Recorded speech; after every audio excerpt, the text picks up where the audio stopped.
As I stood facing the prison, about to walk inside, the thing I noticed more than anything else was the razor wire. I never imagined I'd find myself standing outside a prison, but there I was. With each step, the place I was about to enter became more and more intense. My eyes darted between the guards and their dogs. Don't get me wrong, I love dogs, but these dogs were so scary, I'd literally been warned never to make eye contact with them.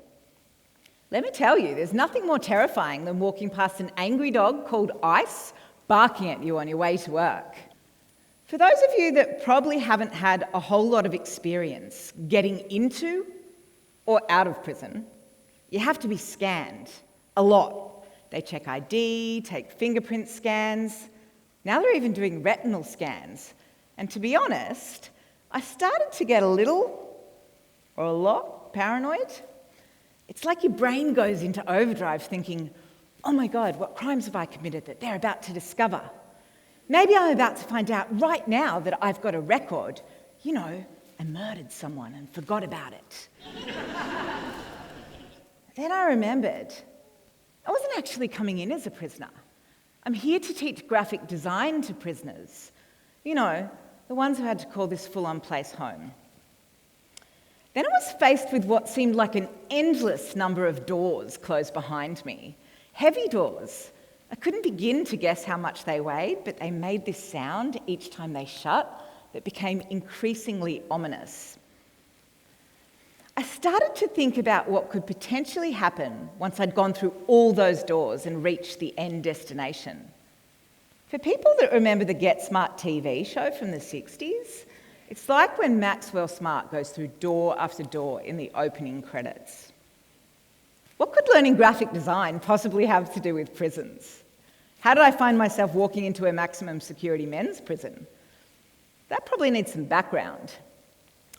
Right now, there are around 43,000 people serving time in Australian prisons, costing the community on average $110,000 per prisoner per year.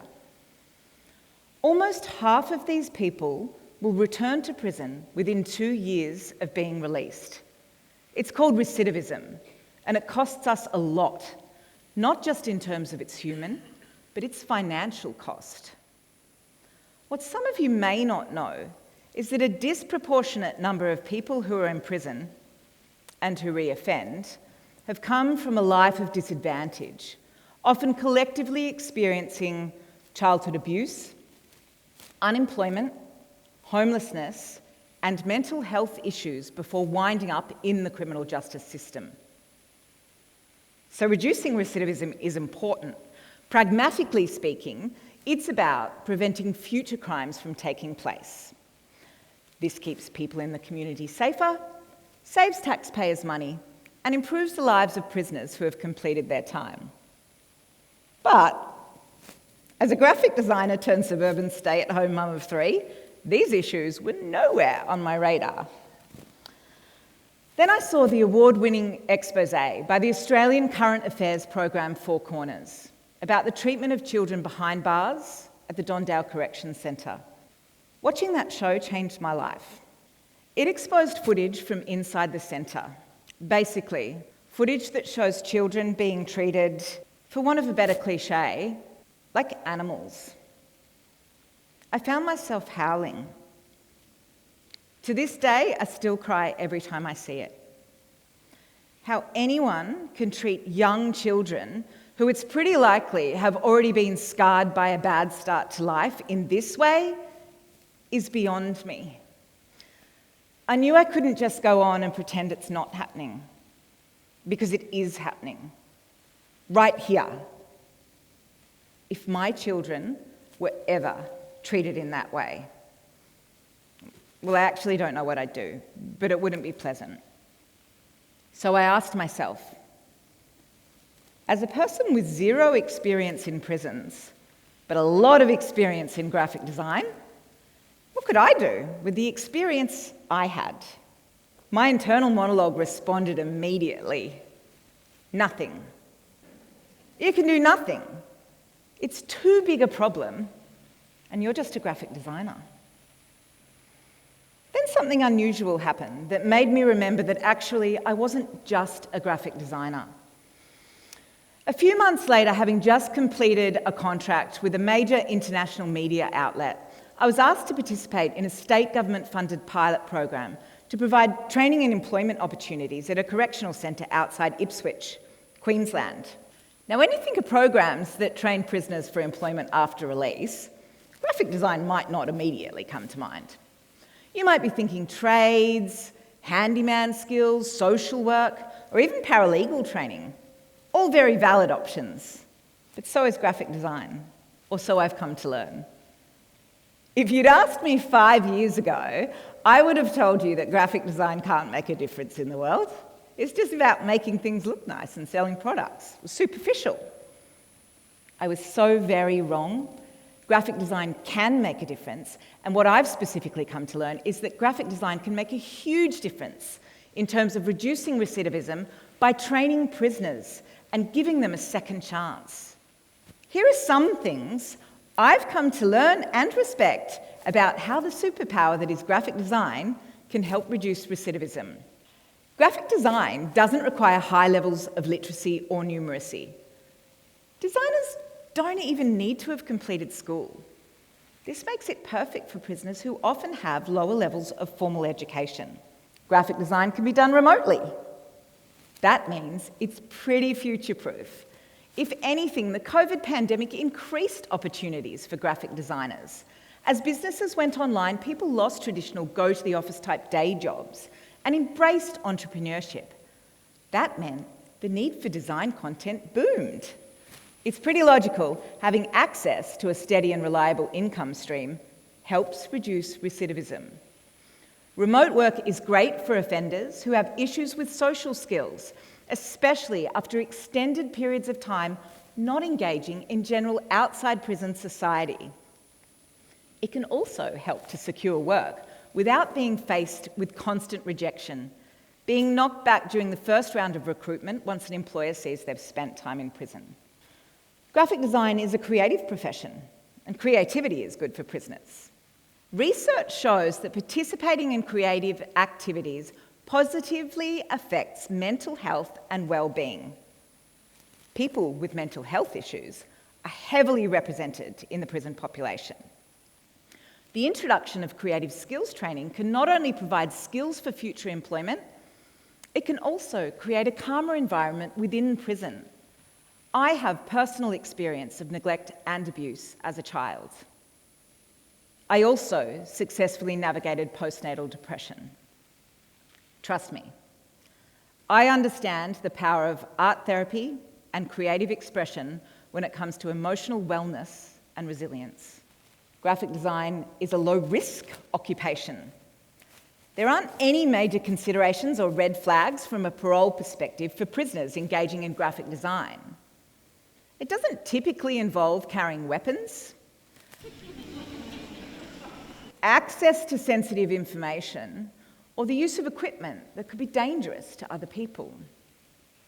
Graphic design is also a low-cost occupation.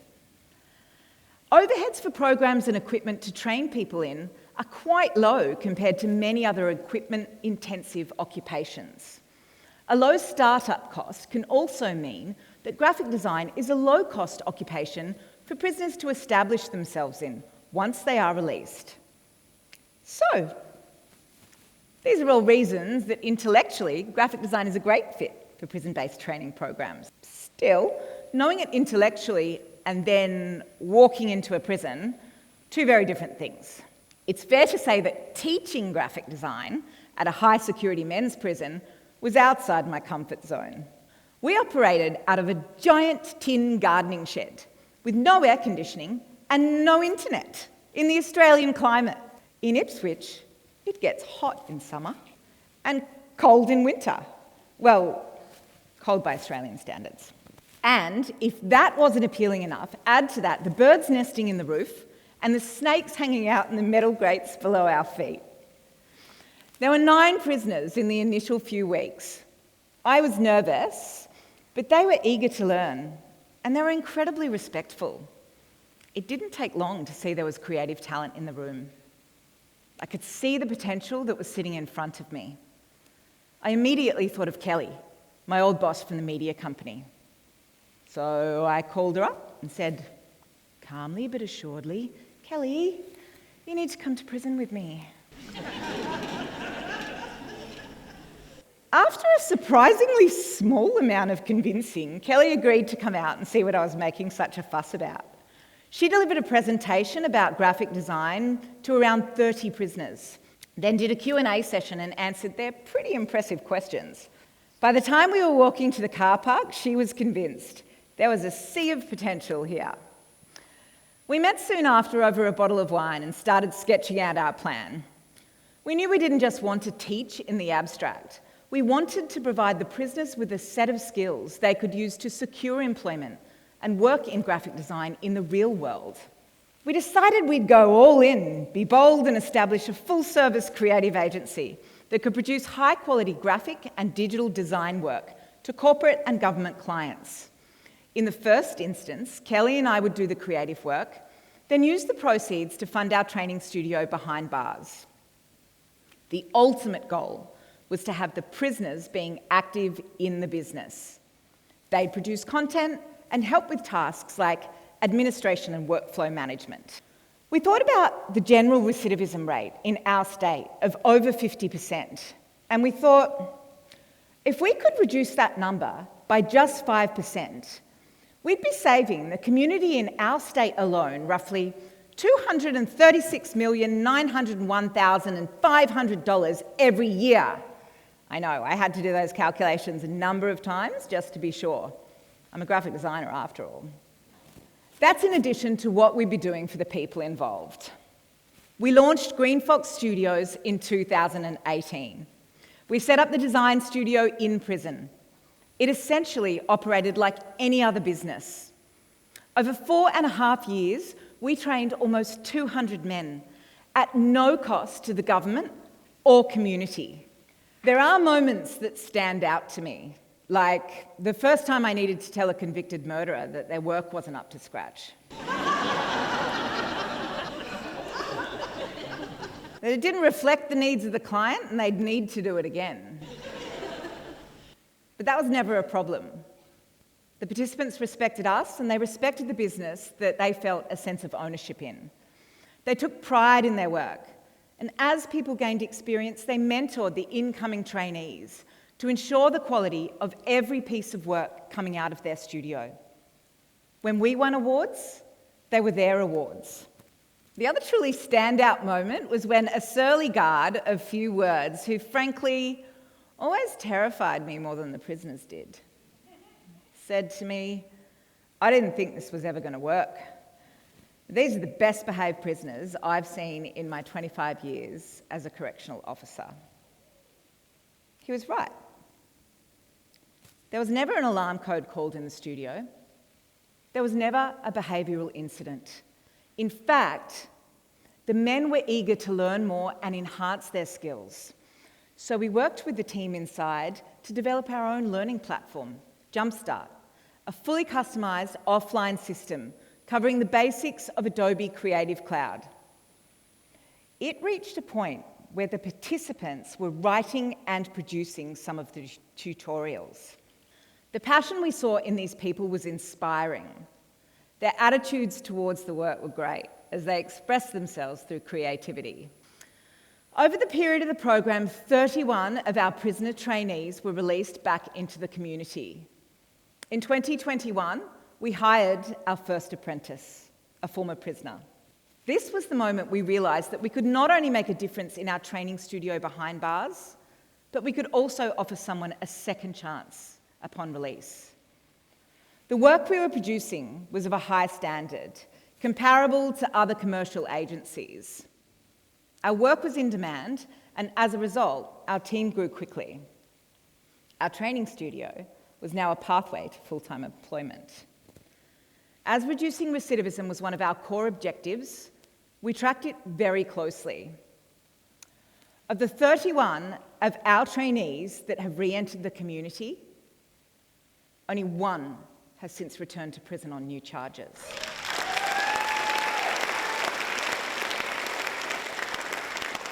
Using the professionally accepted formulas, this makes our recidivism rate in that period just under 4%. This equates to savings to taxpayers of more than $3 million. And this is for just one prison. The great news is that we're expanding. We're now providing training to young people in juvenile detention or engaged with the youth justice system. Within the next 3 months, we'll also be providing our program to disadvantaged women in Queensland and Victoria. Within the next 2 years, we expect our studio to have a presence in every state and territory in Australia, providing creative training to vulnerable members of the community, those affected by homelessness, mental illnesses, or other major challenges. The only sour note to this story is that the program that started it all, the prison where we worked to train almost 200 men at no cost to taxpayers and reduce the recidivism rate to just 4%, has now been cancelled. Today, our first training studio is sitting empty, though the hope is always there that we shall receive an invitation to return. I understand and appreciate that rehabilitation, and in some instances incarceration, are necessary ingredients in social cohesion. But everyone has a story. We're all human, and we're all capable of making a poor choice. Well-executed second chances, though, can change the trajectory of lives and communities for the better. So, if you're a business owner, manager, or recruiter, reconsider that criminal conviction box on a job application next time you're hiring. Instead, open your door and start a conversation. And if you're not someone involved in hiring people for jobs, ask yourself, what can I do with my skills to give someone a second chance? Thank you.